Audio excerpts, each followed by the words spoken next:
in a small town down in Arkansas, where the river flows.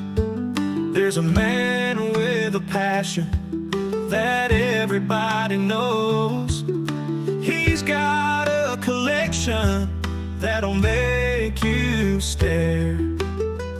Vintage pocket knives laid with tender care. Howdy everybody, welcome to HT's EDC, coming at you from the back patio this morning. Hope everybody is slap dab right in the middle of an awesome weekend. Hope y'all are hope you're having some of this weather we are here. Now it is ridiculously hot, but it's about 10 till 9 this morning. It ain't got too bad yet, but we have had just a beautiful weekend, as far as, you know, no cloud, no rains, anything like that, storms. But it's summer. It's hot in the summer. So and around here in Arkansas, if you say it's hot, they're going to tell you, oh, it ain't hot yet. And they're really right. We haven't even got to July yet, and we've had some days 95, 96 degrees already. So it's going to be another long hot one, but that's nothing new. Anyway, we're going to hop right into it today. Today is going to be another Sunday fun day. Open tag that not really sure who started. That is up for debate, and I don't think it really matters. But what I do with my Sunday fun day on this channel is it's just anything, a knife from your history, from your past or whatever, that when you pick it up, it makes you smile. It takes, you know, for whatever reason. It could be quirky, it could be goofy, it could be the crazy, you know, it could look crazy, have some crazy opening mechanism, or it could be just something that was a gift, something that warms your heart and brings a smile to your face, takes you to another time and place that was special to you. For whatever reason, a piece of cutlery that makes you smile. So that is what I do with Sunday fun day. Others may do, that may means other things to other people, but around here, when I do Sunday fun day, it's very broad, but something that brings a smile to your face. So anyway, before we get into that, I'm gonna take a quick swig here.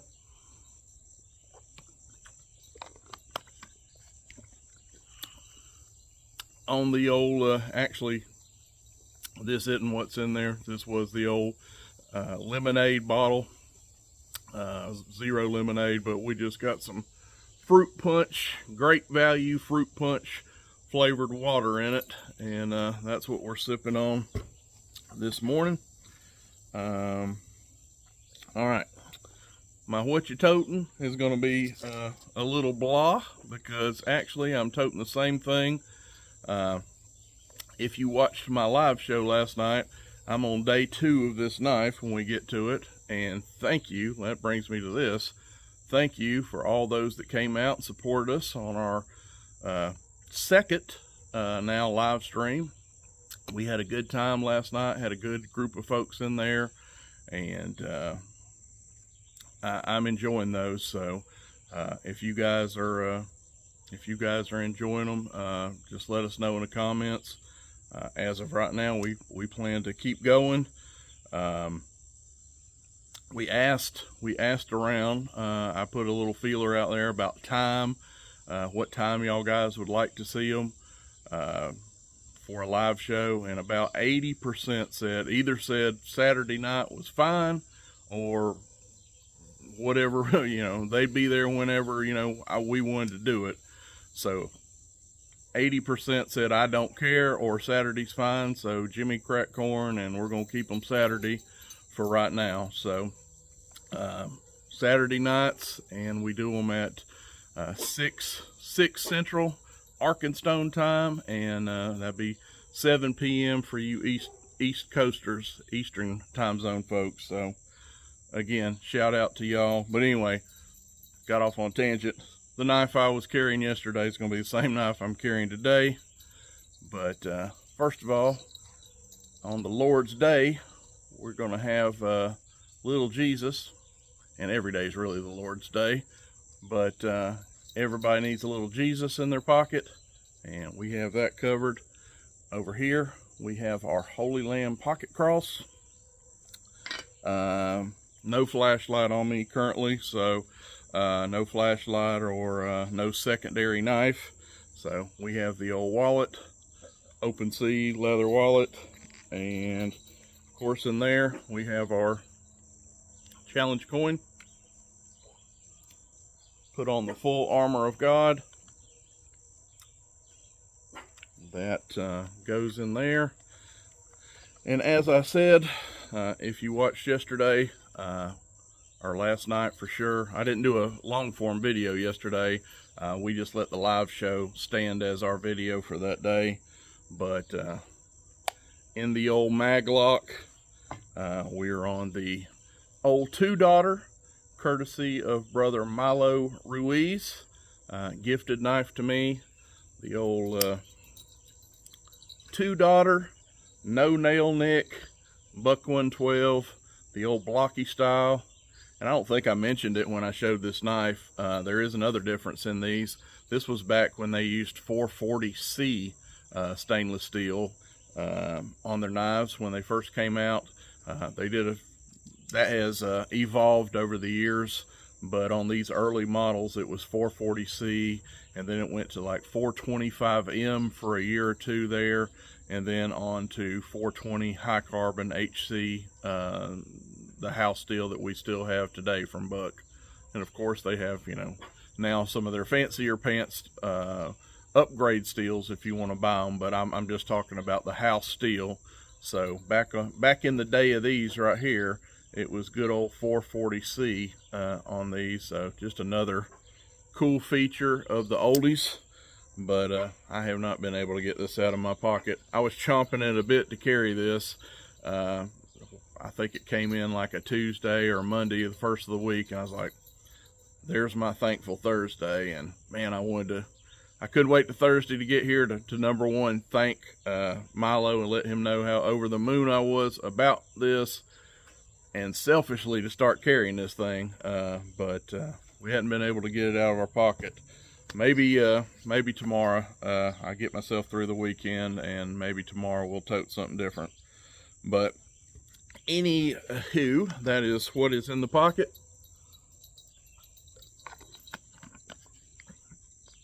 And the one we're going to talk about today is little Jingle Bells here. You want to come up here and say hello? Goodness gracious. And then we have, let me get Abby on here. Sean, there's Abby. And she is plopping down. And we got little Jingle Bells that y'all hear in the background. Miss Maddie. Huh?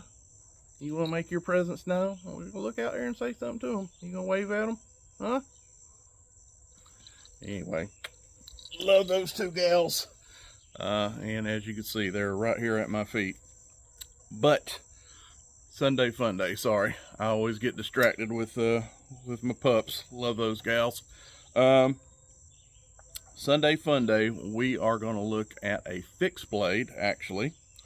And to set the scene for you, I got this knife on a family vacation. You guys have heard me talk about my Arkenstone family here, which is comprised of 3 couples, me and my wife, me and Shelly, the person I call my brother / best friend. Eddie, you've heard me say that, his name before. Eddie and his wife, and then my other dear friend, the one that I'm in a deer camp with, his name is Tony. I'll say their names. I don't think they care. Eddie and Jackie, and Tony and Dorinda. That is our Arkansas family up here. We're thick as thieves.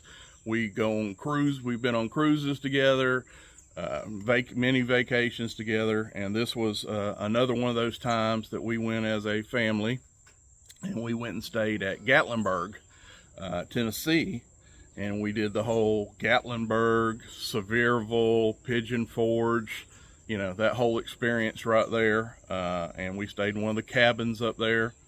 But anyway, we went down to this, and I should have wrote it down, what the name of the place is, but most of y'all, and I know somebody in the comments will know, but the little, I don't want to call it a pavilion, kind of market area right there in Gatlinburg. They have a big restaurant right there, right on, as you come in the place, it sits there on the right. Big restaurant right there on the river, and then they have shops in there. They have candy stores and souvenir places in there. It's kind of commercial, but one of the other things that's in there is Brother Robbie Bowman, his metal forging shop. He has it is called Iron Mountain Metalcraft. I believe you can quote me on that. Iron Mountain Metalcraft. And at the time I was like, what is this? Like, oh snap, I can, forging, knife forging and all. Honestly, we didn't even go there. I kind of fell on this. We were just, sights. We went there for that breakfast and to look around, just touristing, and stumbled on this, this forge place, this knife shop. Anyway, set you a little history. Some of you may have know that name, Robbie Bowman. He was on season 3 of Forged in Fire. He didn't win that year, but he actually is one that he has won most popular contestant. He is just a hoot, a ball of energy. He just has a awesome spirit, and we'll get into that a little bit here in a minute with what he does with his forging shop there. But anyway, he was the fan favorite of Forged in Fire, and they had him come back. He did, he wasn't a winner, kind of like Survivor. You get voted off. Forged in Fire's kind of like that. You win. You go head to head with other blacksmiths. Well, he didn't win, but he was in season 3. But he made such an impression that they had him back just as a fan favorite a second time. But anyway, that is where I think he has 3 shops there around Gatlinburg, Pigeon Forge area. But his kind of main one is the one we stumbled on.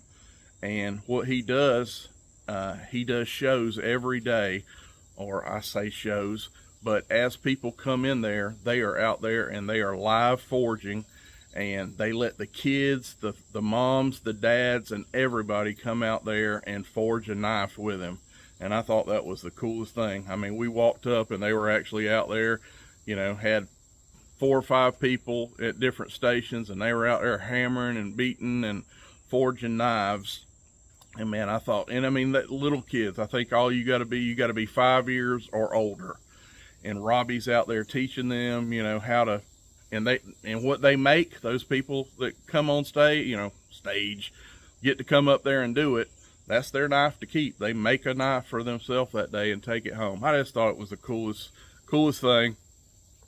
Well, anyway, part of that shop there, you got your outdoor where everybody forges, and, there's crowds gather and watch all this, and some of them go up there and, who wants to make a knife today? And I believe that's how it goes. You raise your hand or whatever, if you want to participate, and the rest of the family or onlookers just watch it. And that's what I was doing. But they do have a gift shop, a little custom shop right there that shows some of Robbie's work. He's got his knives in there, and of course I had to go in there and check that out. And that is where this came from. This is a custom knife made by Robbie Bowman. And here comes that sun, of course, right when I want to get to showing the knife. That sun comes out here, but I hope you can see how beautiful those handles are. That is maple burl wood. Look at that. There we go. Maple burl wood. And check out this blade. This is a Skinner. This is one of his skinning knives, which resonated with me. No, if you're asking, have I ever cleaned a deer with this? I have not.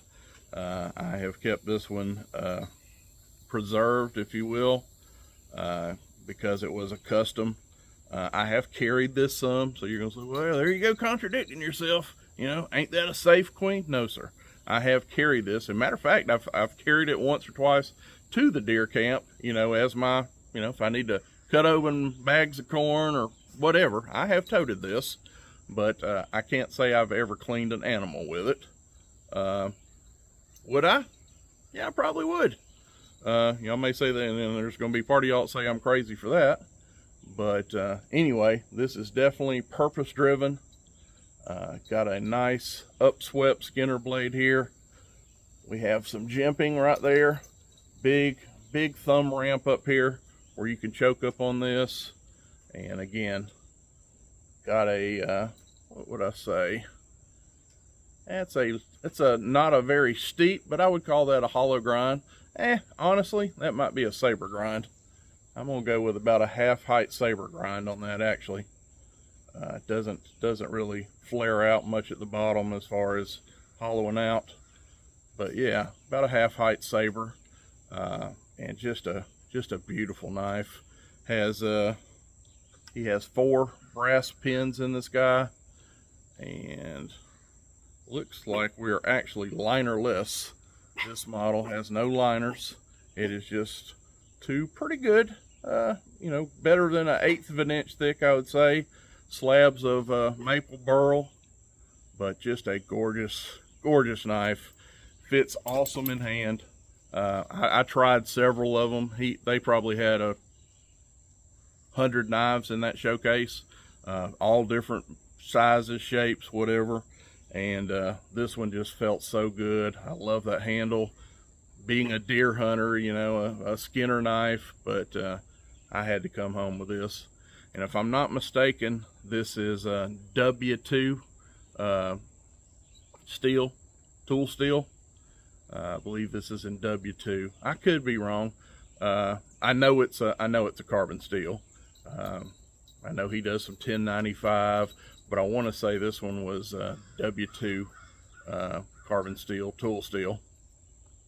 But anyway, this just harkens me back. What makes this so fun? That was an awesome family trip that we all, like I said, stayed in the cabin up there, going and blowing for, I think we were there 3 or 4 days, like a long weekend, and was able to pick up this knife. So every time I see this knife now, it takes me back to that family vacation, and makes me smile, lights my heart up, you know. And come with its own matching sheath here, and I had Robbie sign it.